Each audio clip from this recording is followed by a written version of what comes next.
मंडळी, good morning. तर बाहेरचं वातावरण बघा तुम्ही कसं झालेलं आहे. आभाळ आहे, पाऊस नाही आहे, पण दाखवते मी बघा.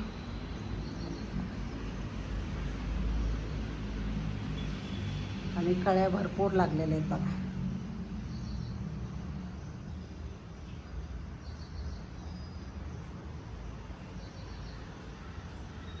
आणि गवार दाखवते मी. गवार आता जरा थोडीशी मोठी झालेली, हे बघा जवळनं दाखवते.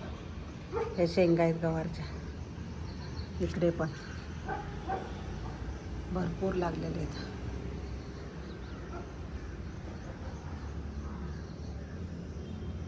किती वाढलेला आहे, उंच एकदम भरपूर मोठा झालेला आहे पालक पण. आता मी खाली जाते, तर तुम्हाला मी भोपळ्याच्या बिया पण दाखवते. हे बघा अशा मोठ्या झालेल्या आहेत बघा. दोडका आहे का भोपळा आहे मला कळलं नाही आणखीन. आता बघूया काय येते ते. आता खाली फिरण्यासाठी मी चाललेली. आणि पांडुरंगाचं दर्शन सकाळी सकाळी मस्त. रोज होतं आमचं दर्शन.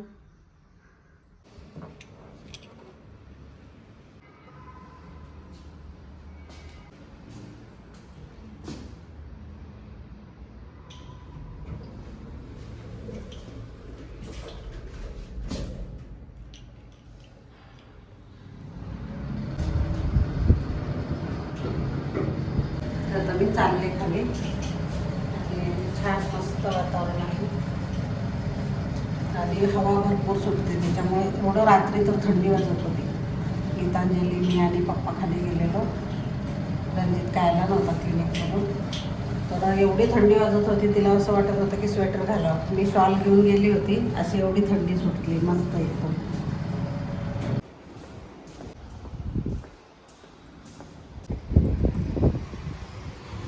आप्पांची चालली आहे तिकडं जिम.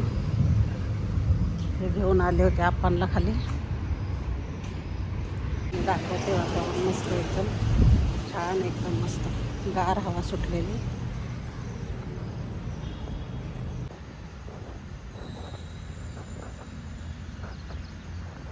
कुकरमध्ये मी 2 बटाटे त्याच्यावर मीठ टाकलं होतं, ते उकडून घेतलेलं आहे.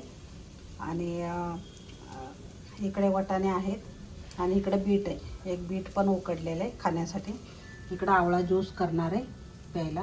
इकडे ब्रोकली होती, ते जराशी फ्राय करणार आहे मी, कारण मीठ टाकले, थोडंसं तेल टाकले आणि फ्राय करणार आहे छान. ही बटाट्याची भाजी करणार आहे, मटकी बटाटा आणि वाटाणा. मंडळी, आवळ्याचा ज्यूस तयार झालेला आहे. तर रोज सकाळी घेतलं ना तर खूप फरक पडतो डायबिटीजसाठी वगैरे.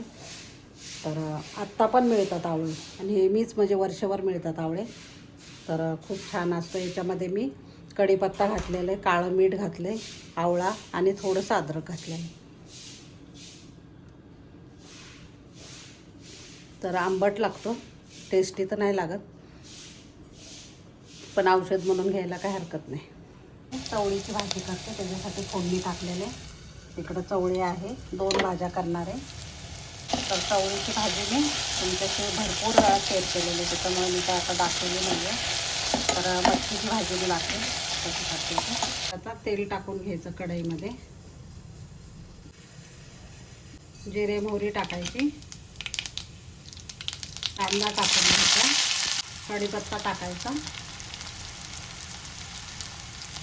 हिंग टाकायचं, हळद, आलं लसूण पेस्ट टाकायची 1 चमचा. मिक्स करायचं छान. आता काळा ठेवणीतला मसाला टाकायचा आणि परत मिक्स करायचं. आणि मटकी मी धुवून घेतलेली बघा, ती पण टाकून घ्यायची, मोड आलेली मटकी. त्याला परतून घ्यायचं थोडंसं. अशी मटकीला वाफ आणायची एक, कारण कच्चीच मटकी घातलेली, उकडलेली नाही आहे. आणि बटाटे आणि वाटाणा उकडून घेतलेला आहे, त्याच्यामुळं थोडंसं झाकण ठेवून वाफवून घ्यायची. मंडळी, एक वाफ दिलेली आता. आता वाटाणे टाकून घ्यायचे याच्यात. शिजवलेले आहेत वाटाणे, आणि बटाटा टाकून घ्यायचा आणि हे छान मिक्स करून घ्यायचं. आता मीठ टाकून घ्यायचं चवीप्रमाणे. आणि गरम पाणी ओतायचं. तर मंडळी भाजी छान चमचमीत तयार झालेली आहे बघा. वरून थोडीशी कोथिंबीर पेरायची आणि मस्त झणझणीत भाजी झालेली आहे तयार. आणि खूप टेस्टी लागते ही भाजी. तर या पद्धतीने तुम्ही नक्की करा. जर भाजीची रेसिपी आवडली असेल तर लाईक, शेअर आणि सबस्क्राईब करायला विसरू नका. धन्यवाद. आणि खूप छान टेस्टी होते भाजी ही. मी 2 भाज्या दाखवल्यात, पण एकाची रेसिपी नेहमीच मी तुम्हाला शेअर करत आलेली, त्याच्यामुळे ते काही मी आत्ता दाखवली नाही. तरी पण मी दाखवते शेवटी कसं झालेली भाजी ती. हे बघा, बघू शकता तुम्ही. ही टिफिनसाठी केली, गीतांजलीसाठी, आणि मी सर्वांसाठीच केलेली. तिला आवडत नाही मटकी, म्हणून मी तिच्यासाठी सेपरेट केलेले आहे. जर तुम्हाला आवडलं तर लाईक, शेअर आणि सबस्क्राईब करायला विसरू नका. धन्यवाद.